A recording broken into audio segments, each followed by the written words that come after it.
Good Friday morning, and thank you for joining us here on KARE 11 News Now. I'm Jason Hackett. Let's get to your headlines. This morning, the candidates for the Minneapolis mayoral race face off in a live debate.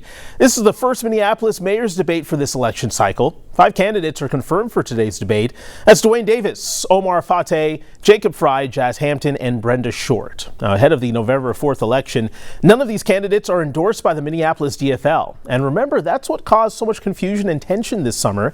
Initially, the party backed State Senator Omar Fateh, but then pulled out after incumbent Mayor Jacob Frey and other challengers drove the Minnesota DFL to find flaws in the system that led to an endorsement. Right now, Minneapolis police are investigating threatening Islamophobic vandalism discovered outside the office of Fateh. Someone wrote the message, "Somali Muslim, this warning is no joke," on the window of Fateh's campaign office in the Cedar Riverside neighborhood. Fateh's staff says they are working with federal, state, and local law enforcement out of his concern for his safety, the campaign, and local community members. Breaking news this morning, police are investigating a deadly hit and run in Maplewood. The incident happened in the 2300 block of Maryland Avenue East, and Maplewood police are now telling us one person is dead. This morning, roads blocked off near Lakewood Drive North and Maryland Avenue East. Michelle Beck tells us more. A Maplewood police sergeant came up and told me this new information, confirming to us that this is a fatal hit and run. And it all started when somebody who was on this road saw a man lying on the road. That's when that person called police. Why don't you take a look at what remains of what is now this investigation scene. Police arrived, emergency responders arrived. They got here and noticed the man on the road was, quote, obviously hit by a car. The police sergeant tells me this person had major injuries all over his body. That man was pronounced here dead on scene. Police say they do have a suspect information, that is vehicle information, and they are looking for the driver right now. We have seen a state trooper here. We know that trooper is from the crash reconstruction team. That work has been ongoing, according to the police sergeant words. Meanwhile, we wait for more information, as it usually happens, to come from the medical examiner. Police say they do already know the identification, the name of the person who is deceased, but again, as is usual, all that information comes from the medical examiner, so we'll be waiting for that to be released. Back to you.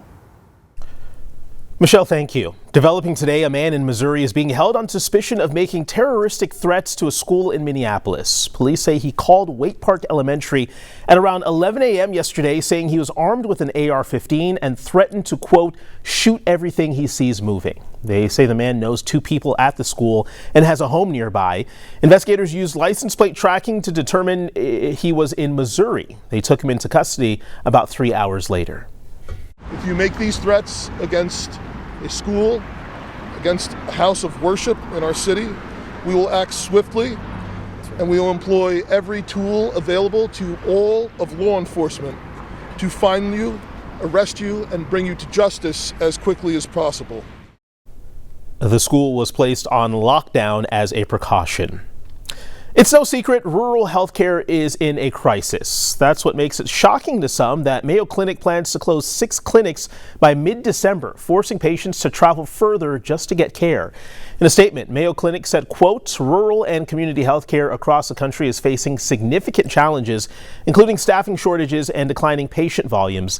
MCHS is committed to continuing to provide high-quality rural healthcare, and to do so, we must adapt.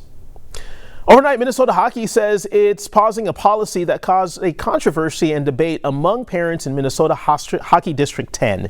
The district, which covers Anoka and Blaine all the way up to Pine City and Hinckley, banned on-ice gatherings after games. Many parents say the policy is taking aim at post-game prayer circles.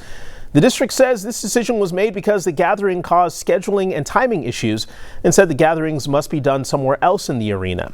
The parents tell us these prayer circles take less than a minute and mean a lot to those players. Beyond them being about prayer, it shows a lot of opportunity between the teams to come back together after a game, like reconnect, that element of sportsmanship and camaraderie. We are tracking unprecedented developments this morning out of the nation's capital involving former FBI Director James Comey. Yesterday, a federal grand jury indicted Comey and charged him with giving false statements and obstruction of justice. Comey is a longtime adversary of President Trump and has been on the president's list of targets for prosecution for quite some time now. NBC's Alice Barr has the latest. Hi there. President Trump's known animosity toward Comey dates back to his having approved the Russia investigation from the first Trump campaign. On Capitol Hill, Democrats are accusing the president of abusing the power of the Justice Department, while Republican allies applaud the move. Incidences of obstruction of justice. This morning, a former director of the FBI waking up as a felony defendant. James Comey now indicted by a grand jury on charges of making a false statement and obstruction of a congressional proceeding. It is a major escalation against someone President Trump sees as a political enemy. My family and I have known for years that there are costs to standing up to Donald Trump. Comey posting this video overnight. And I'm innocent, so let's have a trial. As the president celebrated the news with the words "Justice in America." The charges stem from congressional testimony Comey gave in September 2020 when he was pressed over whether he lied to Congress years earlier about authorizing a leak to the press involving investigations into Donald Trump and Hillary Clinton. I stand by what the testimony you summarized. The statute of limitations for the charges was set to run out next week. On Saturday, President Trump publicly pressed Attorney General Pam Bondi to take action against Comey and other perceived political opponents who've investigated him. Yesterday, before the indictment, saying this. I think I'd be allowed to get involved if I want, but I don't really choose to do so. I can only say that Comey's a bad person. The top prosecutor tasked with leading the Comey investigation resigned last week rather than seeking an indictment, while a senior DOJ official tells NBC News career prosecutors laid out why they believe there was not enough evidence to charge in a memo to President Trump's hand-picked replacement and former personal attorney Lindsay Halligan, who has no experience as a prosecutor and is now the only one to sign Comey's charging papers. Comey is now ordered to appear in court in just under 2 weeks. His legal team says they look forward to vindicating him in the courtroom. As Attorney General Pam Bondi said, the Justice Department will follow the facts in this case. In Washington, Alice Barr, NBC News. Well, 6 Starbucks stores are set to close in the Twin Cities after the company announced last night it's planning to lay off 900 workers and close hundreds of underperforming stores in North America. Now, this morning, the decision has sparked anger as some Starbucks workers, like these you're seeing here in Chicago, are protesting the company. Starbucks CEO says the closures will represent roughly 1% of its locations, and the company expects its restructuring efforts to cost $1 billion. Today, we are 1 week out from the Twin Cities Marathon weekend happening October 3rd through the 5th. This is video from last year. The annual event brings more than 30,000 runners to the area. You can watch all the action live from the comfort of your own home. We're going to stream the entire thing right here on KARE 11 Plus, so make sure you tune in. We are ending the first week of fall on a festive note. Tonight, the fan favorite Jack-O-Lantern Spectacular returns to the Minnesota Zoo. Arja Russo gives us a sneak peek.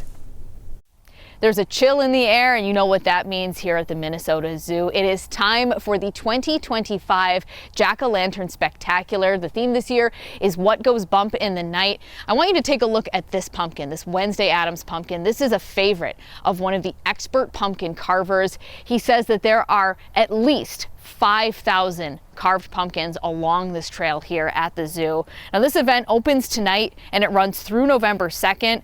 New this year, they've upgraded the walking route. It's one way and it's a little bit more immersive, so it kind of feels like you're in a museum taking a look at different exhibits, different sections, but it all ties back to that theme of spooky, kind of scary, what goes bump in the night. Now, this event sells out every single year.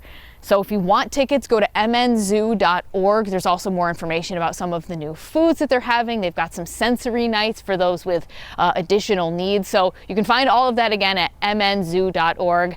Now, I've been trying to find my personal favorite pumpkin, and that is the big pumpkin with the tiny little face. I'm told it's in here somewhere amid the 5,000 pumpkins. So I'm going to keep looking, but for now, I'll send things back to you.